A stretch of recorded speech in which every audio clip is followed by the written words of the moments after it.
Let's make some ground chicken tacos. Put your chicken into a pan.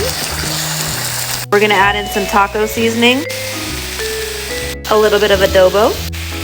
We're gonna add in a tablespoon of minced garlic. Next, we're gonna add in some pickled jalapeno slices and the juice. Add in 1 can of Rotelle. Give everything a good mix. Smells delicious, but if you're wondering what's happening back here, these are canned beans. You have to add milk to them and cheese. It makes them nice and creamy. While we let all this simmer together, I have something to tell you. Kids wanted Taco Bell tonight. I was not about to pay $40 for some Taco Bell.